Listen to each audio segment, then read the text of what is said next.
Hey, good evening. I'm really happy to have you here.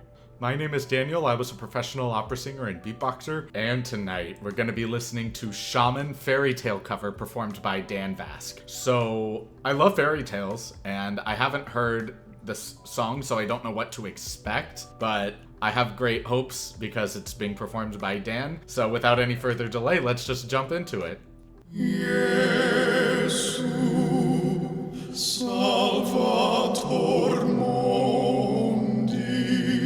Interesting. Tue fallis venir, vos precioso sanguine, vos precioso sanguine, redemisti.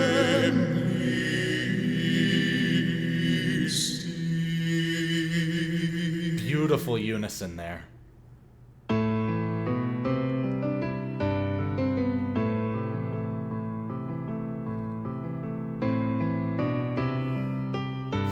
Strong mutton chops. Nice.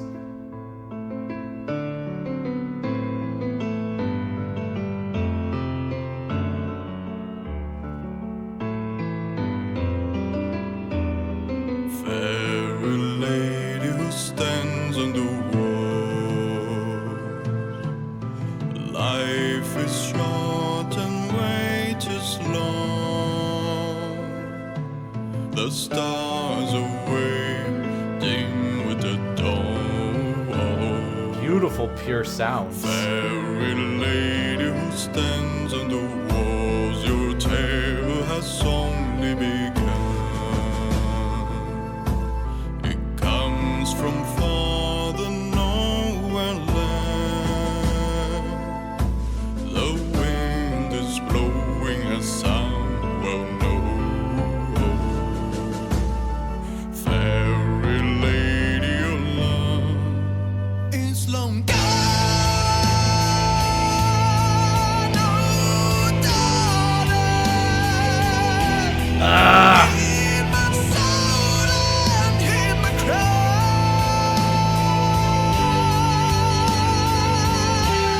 Yeah!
Yeah. Beautiful inclusion of the flute here. Or the recorder.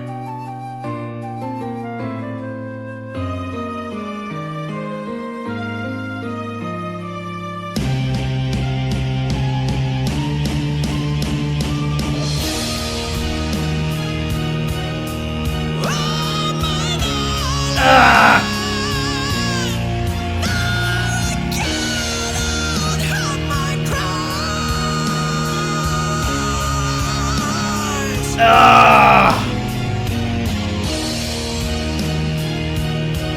My tears have drawn me, endurance still so realize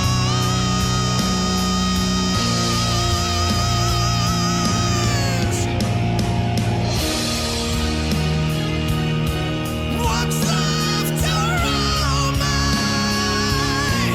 It's all so strange, it's all so dull. Ah!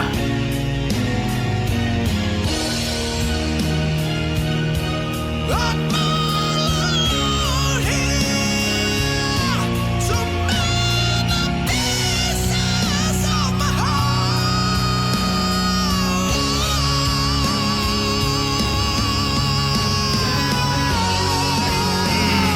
Yeah, great resolution.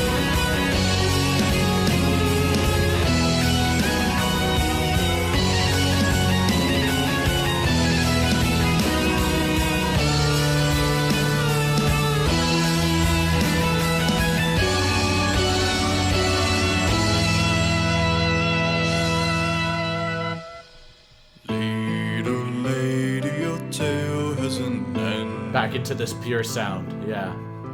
For your love to the skies was sent. Nice. He's turned into sparks that shine with a star. And by night he will always be there for his lady to stare, and thus he's never died.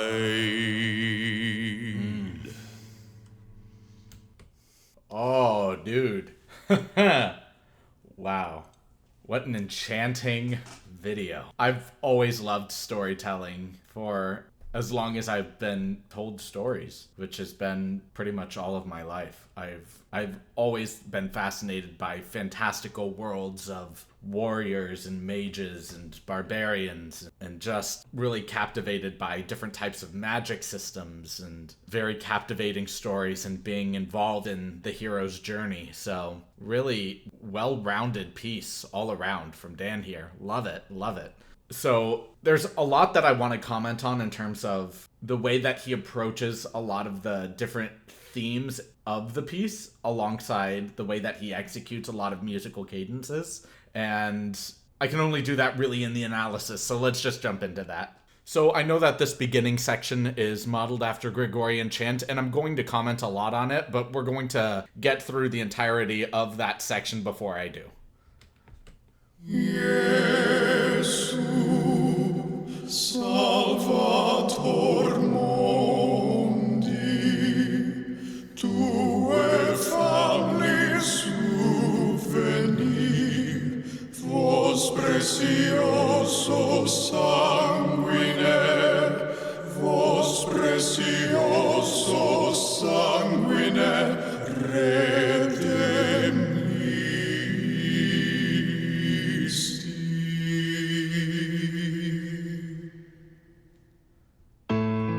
So that entire section was, first and foremost, it was beautiful. The tones were very dark. The audio quality was very clear, very crisp. And the way that the music moved is very much in the exact style of Gregorian chant. It's not the most legato thing. It feels not very choppy, but it does feel like each note is heavily weighted and has its own unique value, let's say. And to carry from note to note, that isn't just one vowel of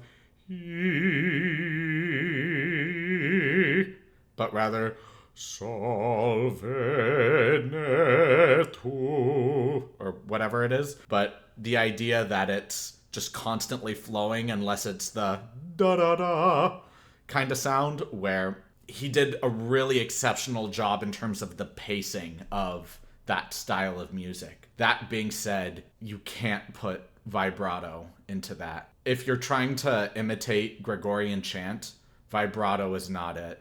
The idea of Gregorian chant is, it's obviously based in the Catholic Church of the medieval era, where you would walk into this extremely resonant open cathedral, and because the sound is always reverberating everywhere from even the slightest sound, especially when you have music happening such as Gregorian chant, that sound is going to be bouncing everywhere. So when you're singing, you want to have as pure, straight tone a sound as possible. Because the more that you modulate the pitch through spinning your breath through vibrato, the more muddled that sound is going to be in the church.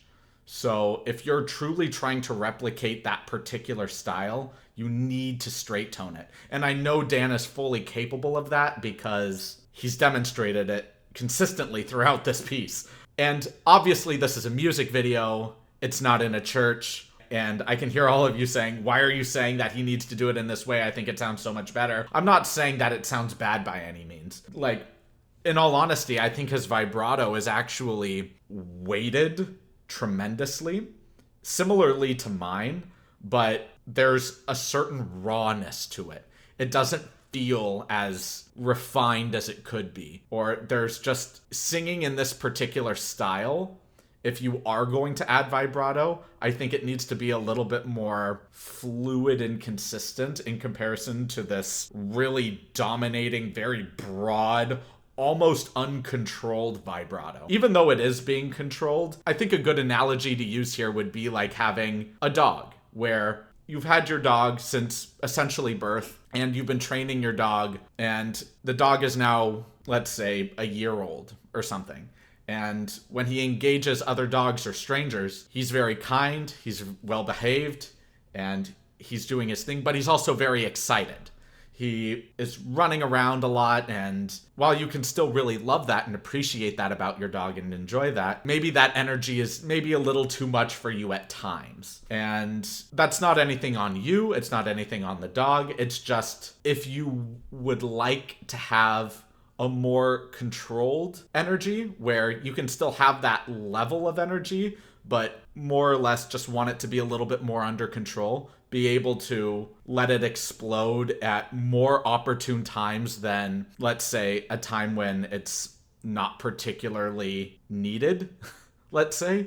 I know this is coming off pretty bizarre, and I can already feel myself pushing against some people's defensiveness over Dan here, but all I'm trying to say is, again, I think the pacing at which Dan had that opening segment was wonderful. I think his vowels were incredible. His diction was incredible. I think his vibrato is excellent. I would like his vibrato to be more refined over time and have it not be as, like, it's very robust, and I think that robustness serves him well, but to have that robustness also be tantamount to this certain level of ruggedness, and I would like to have it a little bit more refined, just so it could flow a little bit easier. And also, if he's doing it solely for the video and not trying to replicate traditional Gregorian chant, I think the vibrato fits actually pretty well. But he needs to match his vibrato with himself, like his other multi-tracked selves, because there were times where it felt like different vibratos were happening at different times, and that's what I more or less mean by refinement of vibrato. And also, if he is trying to stick with the traditional style of Gregorian chant to build this ancient fairy tale world atmosphere, which is what I would personally pick if I started the piece like this, I would cut out the vibrato completely and stick to traditional Gregorian chant, because his vowels are so pure, which is exactly what I want to hear from Gregorian chant. His diction was very crisp, strong Latin phrases, which is exactly what you want to hear in this type of music. And the fact that there were 3 of them is a really great touch there as well, because 3 was the magic number back then. It was the number closely associated with God.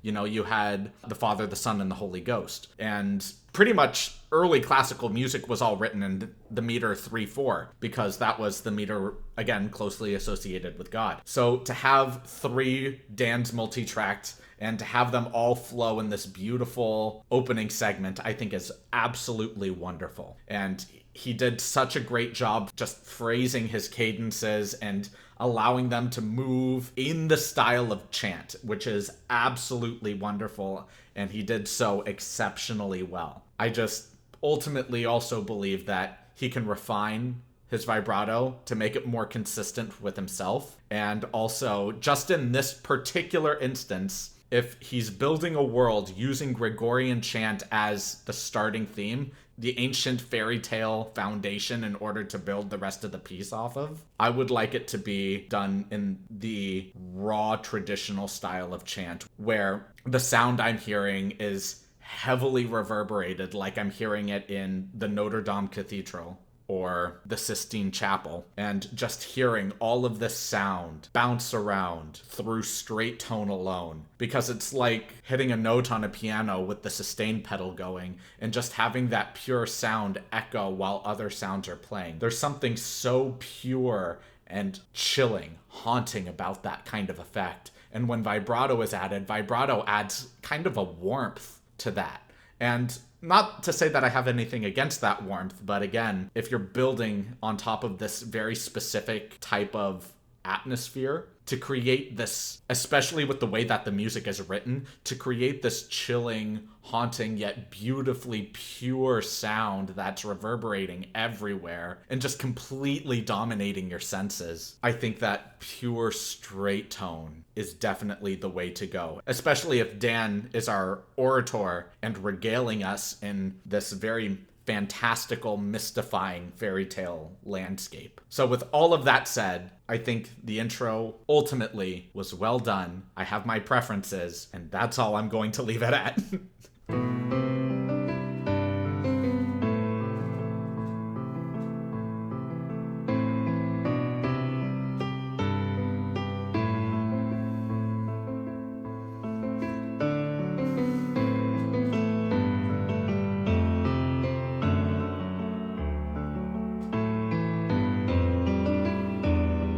Fairy lady who stands on the wall.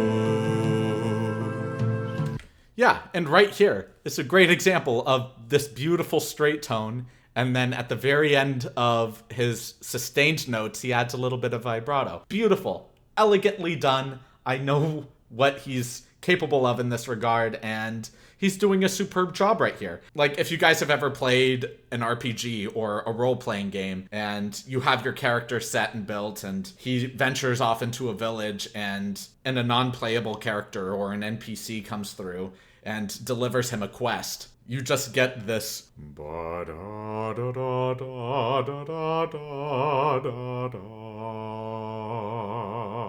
and you just get this kind of, and not excessive, but this, I haven't quite started my adventure yet, and I'm more or less just being aware of where it is that I am and venturing out and enjoying the space around me and just seeing what there is to explore. And that's the kind of energy I'm getting from this opening segment, which I think is a really good touch in terms of his vocal presence and physical presence, just in terms of a little bit of the lighting where it feels like the moon is shining on him and it's just before dawn and he's just venturing out, exploring what there is to explore in this kind of calm vocal texture. And I love that. Life is short and wait is long. The stars are waiting with the dawn. Fairy lady who stands on the walls, your tale has only begun. It comes from far the nowhere land. The wind is blowing a sound well known.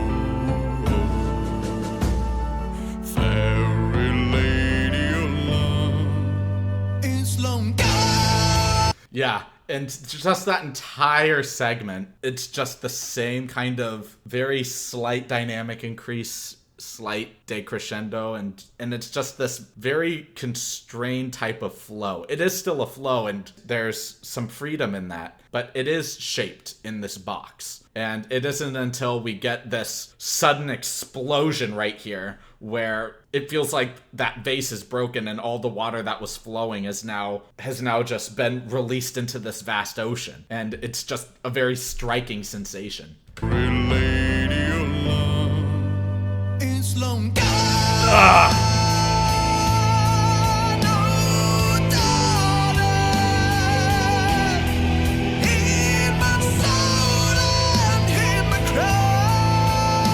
Love the way that he just held onto that note and then allowed the note to rise. Ba. It has this kind of drag-like feeling, even though he's still in the meter and he's still in the tempo. Just having that note be sustained and then rise to the next note, that's a really nice touch, especially for this kind of intense power he's just unleashed in this segment. I love it.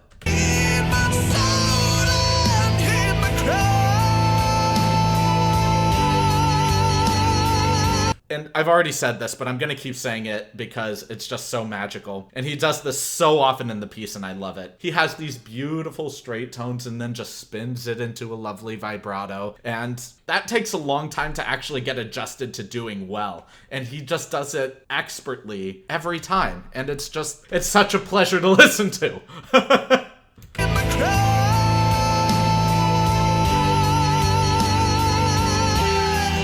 Yeah, and that beautiful taper.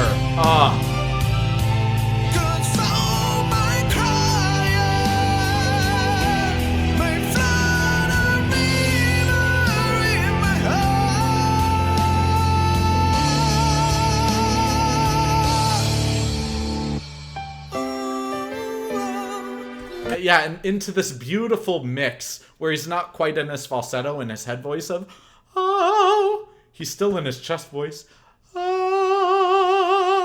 But it is very high. It's in that beautiful mix between his two voices. And he just very delicately approaches this. And I love this sound quality. It's a beautiful contrast from where we just came from, but it doesn't feel too polarizing. It actually does mesh well with this new environment. And this does feel like the real pacing of a fairy tale. And the pacing of the piece in its entirety is just wonderful. Life is good.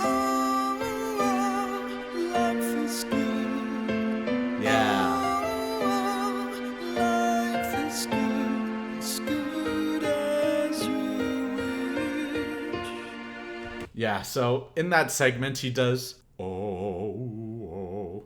He does the oh woes life is good. And then he repeats it, and it doesn't feel like there's any real difference in the repeated line after he did the first line. I would have preferred some difference, whether it was a dynamic difference or a rhythmic difference or maybe a musical difference where he shifted into a different octave for that and showed off a little bit more of his range, or I don't know, just something a little bit different instead of me listening to the same thing you already said. Because if you're repeating something, that means you're placing some kind of emphasis on something. And if you're saying it with the same intensity as you did the first time, why are you repeating yourself? It feels like you're just repeating yourself because it's just written in the music that you sing this line again. But it doesn't feel like there's a real reason you're repeating this to me if I'm in the world with you and you're telling me the story, you know? So some kind of difference would really benefit me there.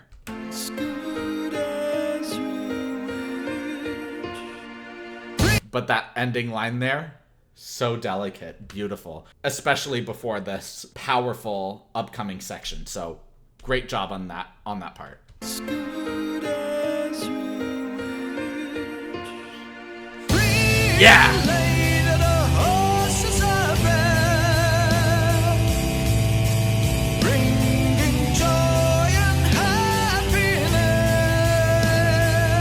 I love the way he held on to the end. Bring. Yeah, love that. Love the way he carried that sound.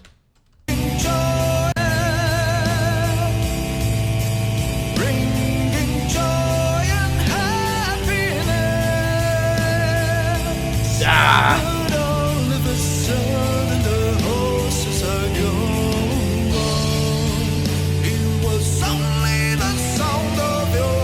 I love the contrast in this musical phrase alone. He's doing such a great job flowing between this beautiful, lovely, soft mix and this intense rawness of his belt and little elements of his scream, the grit of his scream. I love how much contrast that are in these cadences. And they flow so well together. They just mesh very well. And this is what I want more of throughout the song.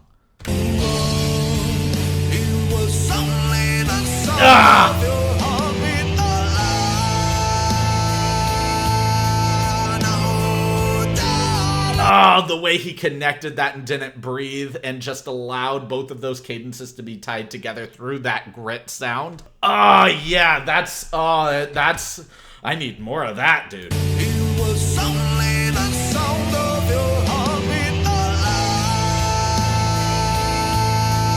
Oh, darling. Yeah.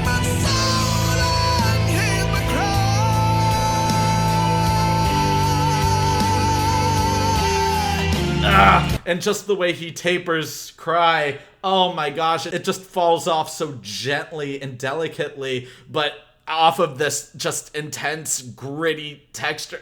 Dude, it's...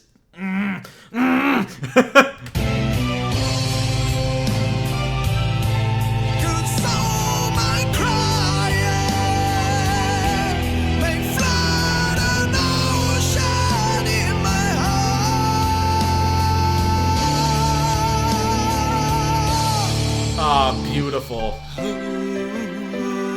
life is good. Oh, life is good. Oh,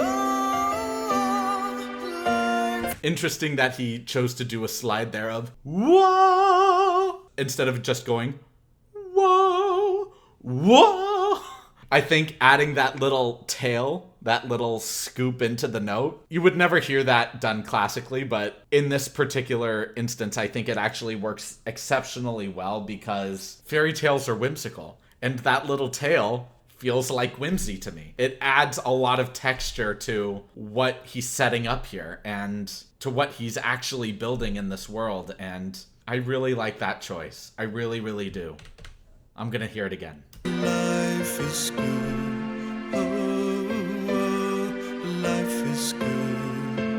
Oh, yeah. Life is good. As good as a kid. And another beautiful aspect about this too is when he did this "Oh whoa, life is good" before, it was the same both times he said it, but here he just put it up into a different register, and that's amazing. This contrast is amazing.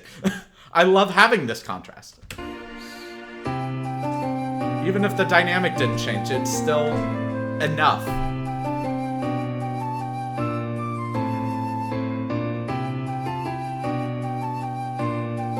And I love the inclusion of this instrument here. Wonderful.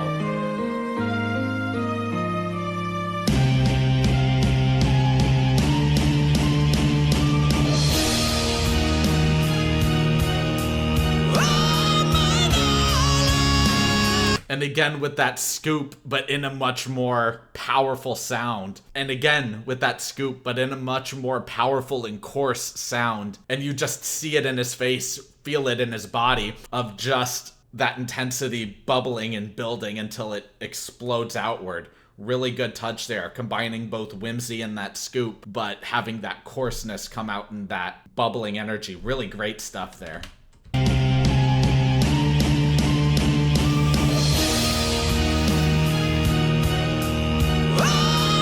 Yeah!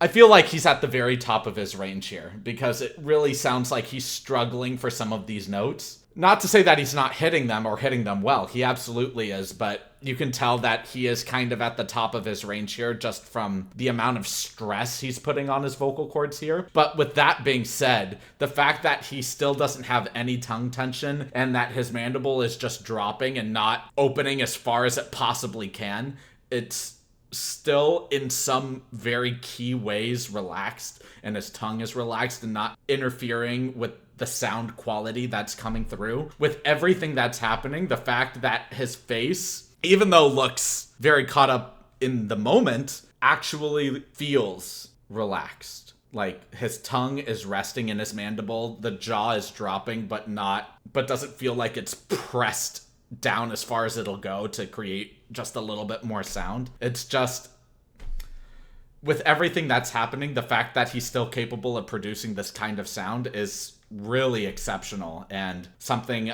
I find to be very rare in any kind of artist when trying to produce a quality big sound like this, and he's doing a very excellent job doing that here.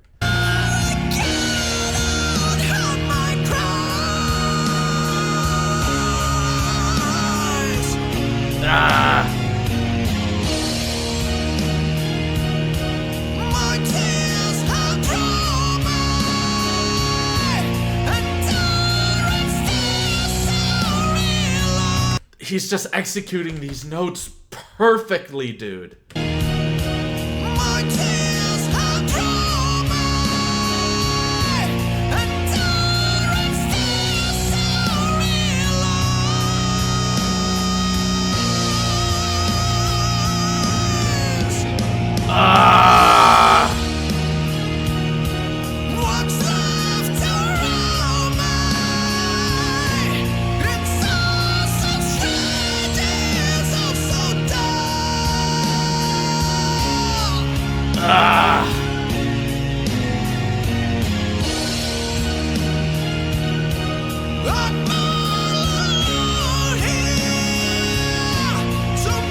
I'm all alone here. Yeah, just opening up here to be here. And just letting that taper down in that grit coarseness. Oh my gosh, dude, yes.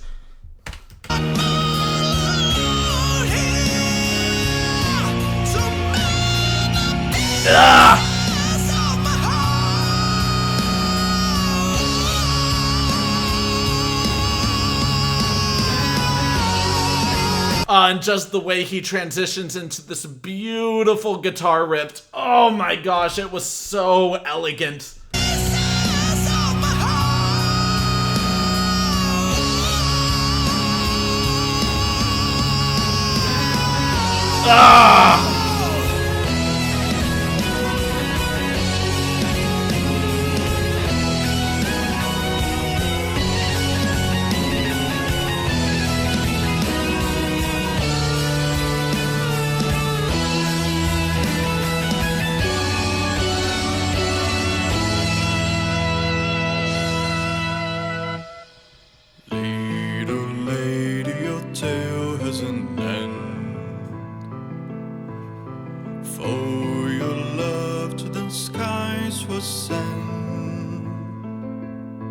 He's turned into sparks that shine with a star. And by night he will always be there for his lady to stare, and thus he's never. I love how long this retard is taking. It's just, you feel it ever so gently being incorporated into the slower and slower tempo, while this pure sound after that raw intensity is now finally coming to the end of the story. Oh yeah, dude. And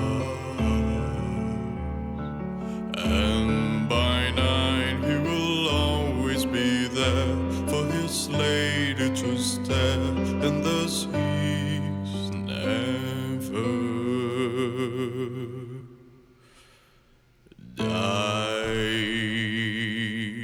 and just closing in on die. Typically, if you were to perform die classically, you would hold on to the open ah and then close it onto the e, because die is a diphthong, ah, e, in terms of its vowels. But the fact that he just closes in on that, just reminding you of where we came from in that very intense core, in that very powerful battle of the story, and just knowing that we're closing in on that coarseness. I love that. he's never